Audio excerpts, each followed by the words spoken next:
Պնդել, որ մարտի 1-ին զինված ուժերը ոչ մի դերակատարություն չեն ունեցել, ստախոսություն է։ Սեյրան Օհանյանին հակադարձում է մարտի 1 հասարակական կազմակերպության համակարգող Առաքել Սեմիրճյանը։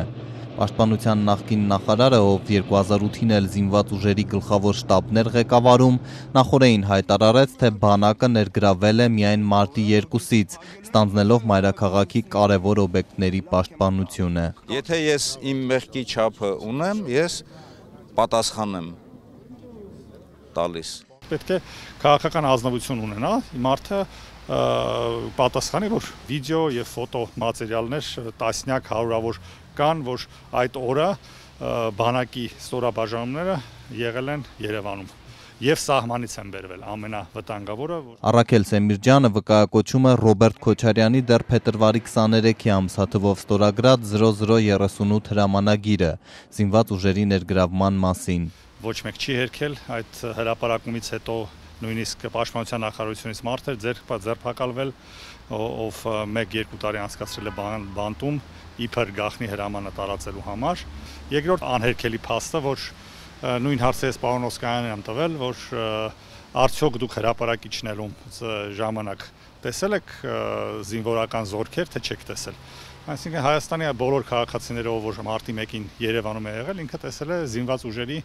ներկայությունը։ Որպես զինուժի մասնակցության ամենաակնառու փաստ մարտի 1 հասարակական կազմակերպության համակարգողը հիշատակում է ժամկետային զինծառայող Տիգրան Աբգարյանի մահվան հանգամանքը։ Ճիշտ է ներքին զորքեր են, բայց այսինքն ինքը զորակոչվել էր բանակ։ Ինքը զոհվեց, հենց մարտի 1-ին է զոհվել, եթե բանակը չի մասնակցել, ինչպես է զորակոչիկը զոհվել մարտի 1-ին։ Իսկ բուն, եթե պարոն Օհանյանը ի նկատի ունի բուն մասնակցությանը, այսինքն գործողությունների մասնակցությանը, միայն այն փաստը, որ բանակը կանգնել է քաղաքում, ինքը հնարավորություն է տվել նաև այդ զինված բանդաներին եւ այն մարդկանց, ովքեր որ իշխանություն են, իրենք անխափան գործողություն կատարել։ Այսինքն բացատրում է տարիներ շարունակ մարտի 1-ի հարցով զբաղվող Սեմիրճյանը, անգամ եթե չկան փաստեր, որ բանակը ցույց է ցրել, խանութ թալանել կամ մարդ ձերբակալել, դեռ չի նշանակում, որ ներգրաված չի եղել ու չի ծառայեցվել քաղաքական ուժի նպատակներին։ Նաև ընտրական process-ներին է մասնակցություն ունեցել բանակը, ոչ միայն մարտի 1-ին 2008 թվին բոլոր գործընթացներում, նաև քաղաքական process-ների է մասնակցություն ունեցել։ Սեյրան Օհանյանը 2008 թվականի մարտի 2-ին հեռուստաուղերձով դիմեց ժողովրդին, զգուշացնելով, որ անգամ փոքր խմբերով հավաքվելու դեպքում զինված ուժերը միջոցներ են ձեռնարկելու։ Նա ընթերցում էր, թե ինչու է Ռոբերտ Քոչարյանը արտակարգ դրություն հայտարարել։ Մայրաքաղաքում 3 տեղի ունեցած զանգվածային անկարգությունների հետևանքով եւ առաջնորդվելով մեր երկրում կայունությունը վերականգնելու եւ մեր քաղաքացիների անվտանգությունն ապահովելու հրամայականով դա քաղաքական հայտարարություն է տվել են ընթերցել, եթե այդ ժամանակ ասեին, որ դիվերսանտներ են ադրբեջանցի, դա ուղղակի կամ ինչ ասեմ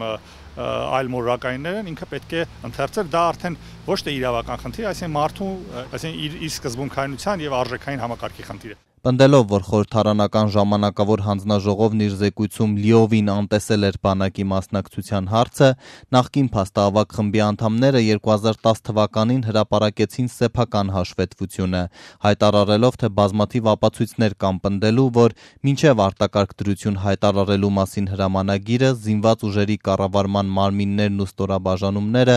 արդեն իսկ նախապատրաստված ու ներգրավված են եղել հետընտրական քաղաքական զարգացումներին ու նաև մարտի 1-ի ցերեկվա ու երեկոյան իրադարձություններին։ Անդրանիկ Քոչարյանն ու Սեդա Սաֆարյանը Երևանի կենտրոնական փողոցներում զինուժի տեղակայման օրինակներ էին բերել, ընդգծել, որ դեռ փետրվարի 23-ին բանակի ողջ անձնակազմը բերվել է զորանոցային վիճակի, ստեղծվել են սպայական խմբեր, որոնց զինել են տաբելային զենքերով։ Քաղաքականություն մտնելով Սեյրան Օհանյանն ասում է, դեմ չէ, որ իրավապահ համակարգն ամբողջովին բացահայտի մարտի 1-ը։ 10 զոհերից Արմեն Ֆարմանյանի հայրը Վաչագան Ֆարմանյանն ասում է, ինչու չի բացահայտվում։ Իրանց օրոք կատարվել, ոնց կբացահայտվի։ Ասենք թե բացահայտելու բան էլ չկա։ Սան էլ գիտեն, հրամանով ով է տվել եւ ինչի համար են սպանել 10 զոհերի։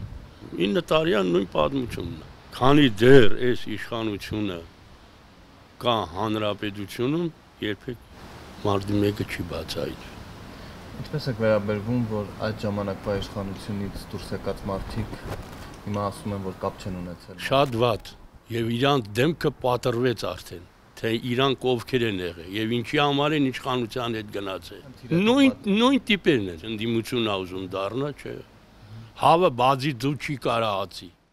Մարտի 1-ի զոհերի հարազատներն ու Հայ ազգային կոնգրեսի անդամները հավաքվել էին այցելելու զոհերից Տիգրան Խաչատրյանի գերեզման, այսօր նա կդառնար 32 տարեկան։